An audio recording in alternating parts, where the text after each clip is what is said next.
Hello trader. आज सेबी का disclaimer जारी हो गया और जो हमारा लोट साइज था वो भी चेंज हो गया और वीकली एक्सपायरी है और मंथली एक्सपायरी सारे चेंज हो गए हैं। अब निफ्टी का तो सेम डे थर्सडे एक्सपायरी हो रहने वाला है और जैसे कि हम आपको चार्ट में भी दिखाते हैं, वो ऑप्शन चेन में दिखाते हैं किस किस दिन रहने वाला है इसका वीकली एक्सपायरी। तो देख लीजिए आप, 9 जनवरी, 16, 23, 30, तो ये थर्सडे एक्सपायरी रहेगा ही रहेगा। लेकिन हाँ, इसके साथ शिफ्ट हो गया बैंक निफ्टी का भी। बैंक निफ्टी का एक्सपायरी भी दिखाते हैं आपको। बैंक निफ्टी का एक्सपायरी भी सेम डे पर होगा, जो कि इसका मंथली रह गया। अब इसका वीकली नहीं रह गया, मंथली रह गया, लेकिन सेम डेट पे होगा। जिस दिन निफ्टी का एक्सपायरी रहेगा उसी दिन बैंक निफ्टी का भी एक्सपायरी हो जाएगा मंथली। और सेंसेक्स की बात करें तो सेंसेक्स का पूरा तरह चेंज हो गया है और आपका ट्यूसडे एक्सपायरी हो गया है। देख लीजिए, बैंकेक्स का हम दिखाते हैं। बैंकेक्स का देख लीजिए, ट्यूसडे हो गया है 28 जनवरी। 28 जनवरी को कौन सा डे आ रहा है? ट्यूसडे आ रहा है हमारा। उसके बाद कौन सा डेट है? 25 फरवरी। 25 फरवरी देखो, 25 फरवरी भी हमारा ट्यूसडे आ रहा है। तो सेबी का डिस्क्लेमर जारी हो गया है। जितने एनएससी के हैं उसका एक ही दिन एक्सपायरी होगा। जितने भी इंडेसेस हैं एनएससी का, चाहे हो गया मिड कैप, फिन निफ्टी हो गया, बैंक निफ्टी, निफ्टी या मिड कैप हो गया, जितने भी हैं सारे एनएससी का एक ही दिन एक्सपायरी होगा।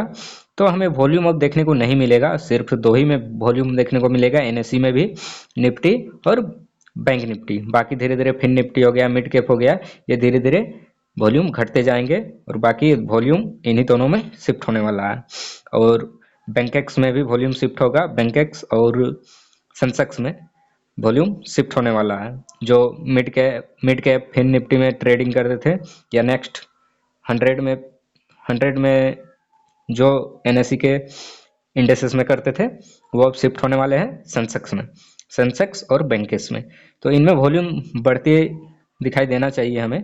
और मिड कैप फिन निफ्टी में ये ओबियसली बात है, एक ही दिन एक्सपायरी रहेगा तो घटने वाले ही घटने वाले हैं, चाहे जो कुछ भी है। क्योंकि हमारा बैंक निफ्टी सबका फेवरेट है और निफ्टी निफ्टी तो सेलर्स के लिए फेवरेट है, लेकिन ऑप्शन बायर्स के लिए बैंक निफ्टी फेवरेट है। तो इस प्रकार से हमारा चेंज हो चुका है। और नए ट्रेडर के लिए एक बात कहना चाहता हूँ, भाई आप लोग क्यों नहीं चीज़ों को समझते हो? दूसरे के call tips, put tips, strategy के पीछे मत भागो ना। क्यों टाइम खराब कर रहे हो? किसी का स्ट्रेटेजी देख के आए भाई इतना प्रॉफिट, किसी का पीएनएल देख के आए भाई इतना प्रॉफिट हो रहा है उसका। भाई उसका प्रॉफिट से हमें कोई लेना देना नहीं है, वो उसके पीछे उतना टाइम दिया है। आप दो, मार्केट को टाइम दो, 2 साल 3 साल चार्ट ट्रेडिंग करो, डाटा एनालाइज करो, प्राइस एक्शन देखो किस तरह मूव करता है। आप खुद ड्रॉ करो ना, आप खुद ड्रॉ करो सपोर्ट रेजिस्टेंस क्या है। अगर आपको इतना भी नहीं आता तो आप पैसा क्यों लगा रहे हो मार्केट में? मत लगाओ। देखो, सपोर्ट रेजिस्टेंस ड्रॉ करना कितना आसान है। आप मार्केट को टाइम दोगे तो ही आसान लगेगा, वरना आसान नहीं लगेगा। आपको हम 1 डे टाइम फ्रेम पे दिखाते हैं। देख लीजिए, 1 डे टाइम फ्रेम पे मान लीजिए हम इसका ओपन और लो ही मार्क कर लेते हैं। आपको दिखाते हैं हम, सिंपल देख लो। इसका ओपन इस एरिया में हुआ, एक लाइन मैंने कर दिया, हाई यहाँ पर लगा के आया, एक लाइन यहाँ भी मार दिया, क्लोजिंग इस एरिया में दिया था, यहाँ भी मार्क कर दिया, इस एरिया पर क्लोजिंग दिया, लो नीचे वाला था। तो इसी को देख के हम चलते हैं, ज़्यादा दूर हम नहीं जाते हैं। अब देख लो रिएक्ट कैसे किया मार्केट। 5 मिनट का चार्ट लगा लेते हैं। अब देख लो मार्केट कैसे रिएक्ट करता है। देखो ना भाई, ओपन हुआ, ओपन ही मार्केट इसी लेवल पे गया, उस लेवल को, उसके बाद रिटेस्ट किया फिर से आके, फिर देखो नीचे कहाँ आ गया मार्केट। देखो, अब हम डिसाइड करेंगे नीचे किस एरिया पर सपोर्ट है, वही ना। तो सपोर्ट कभी यहाँ भी ले लेता मार्केट, कभी यहाँ भी ले लेता, कभी यहाँ भी ले लेता, तो उसको भी हम डिफाइन करेंगे। देख लो, अब पिछले 1 वीक का टाइम फ्रेम लगाओ, 1 वीक में कहा गया है मार्केट, क्या इस एरिया में कहीं सपोर्ट लिया है? देख लो इस एरिया में कहाँ सपोर्ट लिया है मार्केट, देखो इस एरिया में एक सपोर्ट जोन लग रहा है हमें, उसके बाद इस एरिया में। तो हम बोल रहे हैं ना, कोई पर्टिकुलर एरिया नहीं होता है, एक जोन होता है। देखो ना, इसको भी सपोर्ट ले लिया, लिया ना, इस लो को, सामने वाला लो को यहाँ पर सपोर्ट लेके अभी मार्केट रुका हुआ है। तो इस तरह ड्रॉ करो यार, ओपनिंग क्लोजिंग ये सब देखो, मार्केट कहाँ रिएक्ट करता है, क्या करता है, उसके बाद आप मार्केट में पैसा लगाओ, कोई अपना स्ट्रेटेजी बनाओ। कोई एक स्ट्रेटेजी से करोड़ों कमा रहा है, कैसे कमा रहा है? क्या वो आया मार्केट, दूसरा दिन में पैसा लगाना शुरू कर दिया, करोड़ों छाप रहा है वो? नहीं भाई, ऐसा नहीं होता है मार्केट में। आप जब तक चीजों को सीखोगे नहीं, देखोगे नहीं, तब तक किसी दूसरे का पीएनएल देखते रहोगे, उसने इतना प्रॉफिट कर लिया, भाई मार्केट भागा जा रहा है, हमने क्यों नहीं प्रॉफिट किया। अभी का चार्ट दिखाते हैं, आज का ही चार्ट दिखाते हैं, आज का ही चार्ट देख लो। मार्केट यहाँ आया, यहाँ से टूटा मार्केट, इधर इधर आया, मान लो यहाँ एंट्री ले लेते आप, यहाँ एंट्री ले लेगा, उसके बाद क्या गया, मार्केट थोड़ा सा ऊपर गया, क्योंकि आपको तो पता ही नहीं है सपोर्ट क्या है, रेजिस्टेंस क्या है, स्विंग। मार्केट कभी भी चलता है तो इसी तरह स्विंग बनाते हुए चलता है, ऊपर नीचे करते हुए चलता है। मार्केट कभी भी सीधा ऐसे नहीं चलता है, या सीधा ऊपर नहीं जाता है, या सीधा साइडवेज नहीं चलता है। मार्केट तीन ही डायरेक्शन में चलता है, या तो मार्केट हमेशा तीन ही डायरेक्शन में चलता है भाई, या तो मार्केट सीधा ऊपर जाएगा, या तो मार्केट नीचे जाएगा, या साइडवेज रहेगा, बस तीन ही फॉर्म में मार्केट चलता है। मैं आपको कुछ ड्रॉ करके समझाना चाहता हूँ, लेकिन हमें मिल नहीं रहा है, कहाँ है भाई, कुछ तो ड्रॉ करने वाला मिल जाए। सिर्फ एरो मिल रहा है, उससे क्या होगा? कंटिन्यू, हाँ मिल गया हमें। देख लो, मार्केट हमेशा इस दिशा में चलता है, मान लो यहाँ से गया, ऐसे आएगा, स्विंग बनाते हुए चलता है, फिर यहाँ रुका मार्केट, फिर यहाँ आया, फिर मार्केट यहाँ आया, फिर मार्केट यहाँ आया। तो मार्केट ऐसे ही चलता है भाई, मार्केट ऐसे ही चलेगा। और अगर मार्केट साइडवेज रहेगा तो, मार्केट को अगर साइडवेज होना है तो मार्केट साइडवेज में भी ऐसे ही चलेगा भाई। आप लोग चीज़ों को देखो, समझो, चीज़ों को देखोगे नहीं, समझोगे नहीं और काम करोगे मार्केट में, तो फिर धोखा ही होगा भाई आपके साथ। ये चीज़ जान लो कि कोई भी स्ट्रेटेजी आपको पैसा बना के नहीं देगा, चाहे कुछ भी हो जाए। जब तक आप अपना एनालिसिस नहीं करोगे, जब तक आप अपना कॉन्फिडेंस अपने आप बिल्ड नहीं करोगे, तब तक पैसा नहीं बनने वाला मार्केट में। उसके लिए तो आपको टाइम लगना ही लगना है, नहीं तो हर एक कोई आता पैसा लेके और पैसा नहीं बनाता। जो बड़े बड़े इंस्टीट्यूशन सब बैठे हुए हैं, वो क्या नहीं पैसा छापते, अंधाधुन पैसा, तो उनका भी एक लिमिटेड होता है, लिमिट में पैसा बनता है। ऐसा नहीं कि आया और लगा दिया 1 करोड़, मेरा तो कल डबल होना ही होना है। तो उस इंटेंशन से नहीं हमें ट्रेडिंग करना भाई। अगर मार्केट साइडवेज होगा तो साइडवेज कैसे होगा, मार्केट साइडवेज भी होगा तो मार्केट ऐसे चलेगा, ऊपर आया, नीचे आया, इस तरह से मार्केट चलता जाएगा, चलता जाएगा, कभी ऊपर कभी नीचे चलता जाएगा। जैसे अभी हम बैंक निफ्टी का चार्ट में दिखाते हैं, ये सब क्लियर करते हैं भाई, कैसे होगा क्लियर। ओ भाई हट जाना, मुझे ये मोबाइल में ड्रॉ करना पड़ रहा है, क्योंकि मेरे पास उतना हैवी सिस्टम है नहीं, और मेरे पास उतना फंड अवेलेबल भी नहीं है कि मैं उतना हैवी सिस्टम बिल्ड कर लूँ। मेरा काम चल जाता है ना भाई, मेरे पास ज़्यादा कुछ नहीं है, एक सीपीयू है छोटा सा 6-8 हज़ार का, और एक मॉनिटर है जो दोनों सेकेंड हैंड मैंने खरीदा था, और बस मेरे पास मोबाइल है, इसी से मैं ट्रेड करता हूँ। मॉनिटर में क्या होता है, मॉनिटर में ये चार्ट जो दिख रहा है ना आपको, ये थोड़ा सा बेहतर व्यू मिलता है मॉनिटर में, कंप्यूटर में, और ये मोबाइल में उतना बेहतर व्यू नहीं मिल पाता है। तो हम मोबाइल से ट्रेड एग्जीक्यूट करते हैं और अपने पीसी में चार्ट वगैरह, डेटा वगैरह देखते हैं। तो आप बिना सोचे समझे पैसा मत लगाया करो यार, पैसा बहुत मेहनत से कमाया जाता है। और एक चीज हमें समझ में नहीं आता, ये चीज मेरे साथ भी होता है। मार्केट में आते हैं तो पैसा क्यों ना 1000 चला जाए, 2000 चला जाए, हमें उतना अफसोस नहीं होता है।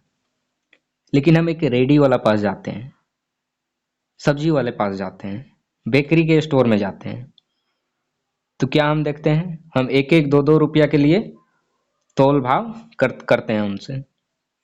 लेकिन जब हम मार्केट में आते हैं तो वही पैसा है, लेकिन हम उसको वैल्यू नहीं कर देते हैं। अगर जिस दिन ये रेडी वाला, बेकरी वाला वैसा अगर ट्रीट मार्केट के साथ करने लगो ना, तो आप लॉस करोगे ही नहीं।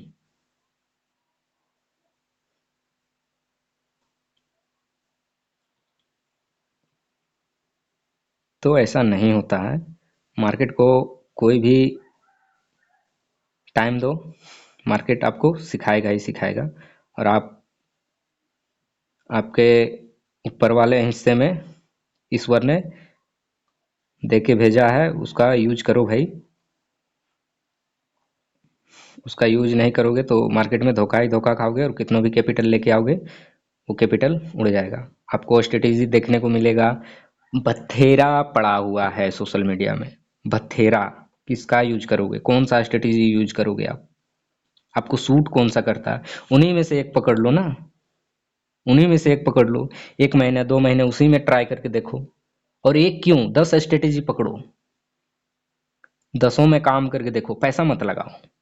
आप पेपर में नोट करो, पेपर में नोट करो कौन सा स्ट्रेटेजी कितना काम कर रहा है। देखो मेरे लिए कौन सा सूट होगा, मेरा कैपिटल रिक्वायरमेंट क्या है, उस स्ट्रेटेजी का कैपिटल रिक्वायरमेंट क्या है। कम से कम 2 महीना 3 महीना दे के देखो ना भाई स्ट्रेटेजी को। पेपर ट्रेड करो, पेपर ट्रेड में आपको पैसा नहीं देना होता। हाँ, रियल तो नहीं होता है पेपर ट्रेड, लेकिन आपके अंदर कॉन्फिडेंस बिल्ड होगा। उसके बाद आप छोटे से कैपिटल यूज करो और स्टॉक खरीदो। अगर आपके पास पैसा है, आपको ट्रेडिंग नहीं करना आता, तो एफएनओ में क्यों घुस रहे हो भाई। कोई अच्छा सा शेयर खरीदो। जैसे मैं बताता हूँ, मान लो आपको रिक्स इसमें भी नहीं लेना है, तो बहुत से ऐसे पड़े हुए हैं। देख लो निफ्टी के टॉप 10 में से किसी को भी उठा लो, मान लो रिलायंस को, रिलायंस को देखते हैं तो रिलायंस को हमेशा बड़ा टाइम फ्रेम में देखो। 5 मिनट का टाइम फ्रेम मत लगाओ, 5 मिनट में हमेशा इंट्राडे के लिए यूज किया जाता है, ना कि, देख लो 1 डे टाइम फ्रेम लगा दिए। मार्केट यहाँ गिरा था, फिर ऊपर गया, फिर इसी लेवल के आसपास घूम रहा है, 1200 को क्रॉस नहीं किया है। 1200 को क्रॉस कर गया तो ये 1150 भी आ सकता है रिलायंस। अब आगे मार्केट का डिसाइड क्या होता है उसके बाद ही, क्योंकि आज तो बिक वाली बहुत ही बेजोड़ आया है। 2-3 दिन से मार्केट ऊपर जाने का कोशिश कर रहा था ट्रेडिंग डेज से, तो थोड़ा सा गया नहीं और मार्केट फिर से नीचे दौड़ के आ गया। वीकली टाइम फ्रेम पे देखो, देखो पिछला पिछला सबसे लो ये गया है, ये कैंडल 1200, 1200 को सपोर्ट लेगा ही लेगा मार्केट। इधर कहीं आता है तो आप बाइंग कर लो, और अगर आपको डर लगता है तो 1250 गया तो इसको बेच दो, और इधर आया 80 से नीचे गया तो इसको बेच दो, स्टॉप लॉस लेके चलो इसमें भी। और पहला टारगेट हमारा होगा ये 1250, दूसरा टारगेट 1300। अगर आप यहाँ 1000 क्वांटिटी रिलायंस का उठा लिए, तो यहाँ कुछ क्वांटिटी निकाल दो, कुछ क्वांटिटी यहाँ निकालो, कुछ क्वांटिटी यहाँ निकालो, अगर और ऊपर आता है तो, और फिर नीचे आने लगता है तो सारी क्वांटिटी निकाल दो ट्रेलिंग एसएल के साथ। अगर कैपिटल आपका बड़ा है तो स्विंग ट्रेडिंग करो भाई, स्विंग ट्रेडिंग में भी अच्छा खासा पैसा बनता है। और कैपिटल जिनके पास नहीं है भाई, ऑप्शन में मत जाओ भाई। आपके पास पैसा है, कोई अच्छे शेयर में इन्वेस्ट कर दो, जैसे अभी रिलायंस का ही देख लो। मैं नॉट रिकमेंडेड, मैं आपको सजेशन नहीं कर रहा हूँ कि ये स्टॉक ले लो, मैं एग्जांपल बता रहा हूँ। जैसे इस लेवल पर है, आधी क्वांटिटी में उठा लो। मार्केट आज नहीं बढ़ेगा, 1-2 साल में बढ़ेगा ही बढ़ेगा। रिलायंस की मैं बात कर रहा हूँ। टीसीएस हो गया, टीसीएस भी देखो अभी सारे सारे शेयर गिरे पड़े हैं। क्यों? क्योंकि मार्केट हमारा गिरा हुआ है और अभी और भी गिर सकता है। कोई कोई गारंटी नहीं, हम सिर्फ अज्यूम करते हैं भाई। कोई 100% सही नहीं होता, कोई मार्केट का भगवान नहीं है। और जो बोलता है ना कि मैं भगवान हूँ, मुझे सब पता है, कल के लेवल मुझे आज ही पता रहते हैं कि आज कल मार्केट यहाँ खुलेगा वहाँ खुलेगा। अरे भाई, घर द्वार बेच के लगा दो ना सब पैसा, तुम्हें तो पता ही है, लगा दो। क्यों छोटे छोटे चीजों खेलते हो? किसी को नहीं पता, हम सिर्फ अज्यूम करते हैं कि मार्केट यहाँ से यहाँ जाने वाला है, यहाँ से यहाँ जाने वाला है। देख लो, ये स्विंग बनाते बनाते एचडीएफसी जा रहा है, फिर से नीचे आया है, यहाँ पर बाइंग कर सकते हो। और अगर नीचे गया तो सेलिंग कर दो, इस एरिया में आएगा तो फिर बाइंग कर लो। एक दो स्टॉक और दिखाते हैं आपको। आईसीआईसी बैंक हो गया, ये भी देखो स्विंग बनाते बनाते ऊपर जा रहा था। वीकली टाइम फ्रेम है, छोटा टाइम फ्रेम में एनालिसिस नहीं करना है। आप इन्वेस्टिंग कर रहे हैं तो, या स्विंग ट्रेडिंग कर रहे हैं तो 1 डे टाइम फ्रेम, उससे नीचे नहीं आना है।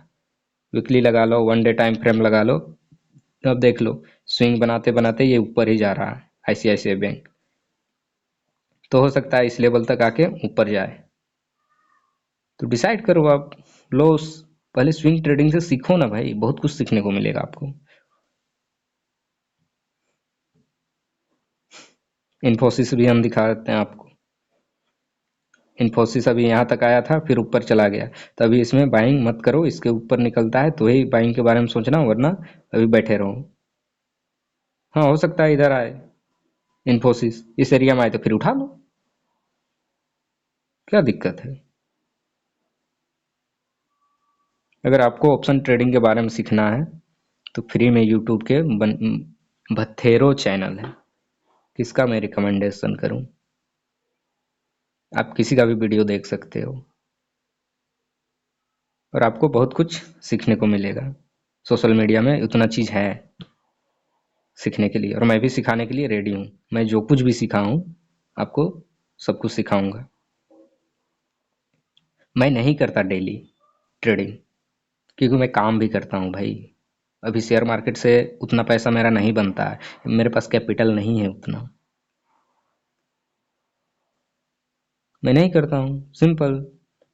मैं एक्सपायरी पर ओनली ट्रेड करता हूँ। और फिर हाँ, एक्सपायरी मुझे सूट करता है।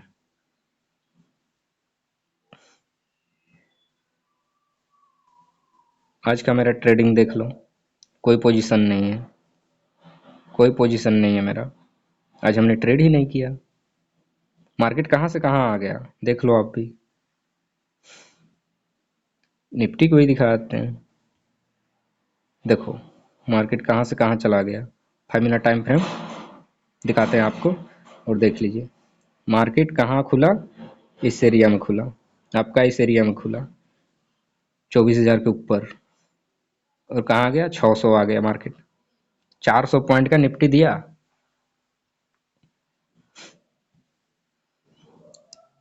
देख लो, बास्केट क्रिएट करके रखे हैं, देखो कुछ मेरा स्ट्रेटेजी रन करते रहता है बास्केट के अंदर। तो स्ट्रेटेजी चलाओ, बनाओ, देखो स्ट्रेटेजी मेरा किस तरह काम कर रहा है, कितना प्रॉफिट दे रहा है, कब प्रॉफिट दे रहा है, या फिर मैं इसको कर सकता हूँ, इसमें कितना लॉस होने वाला है।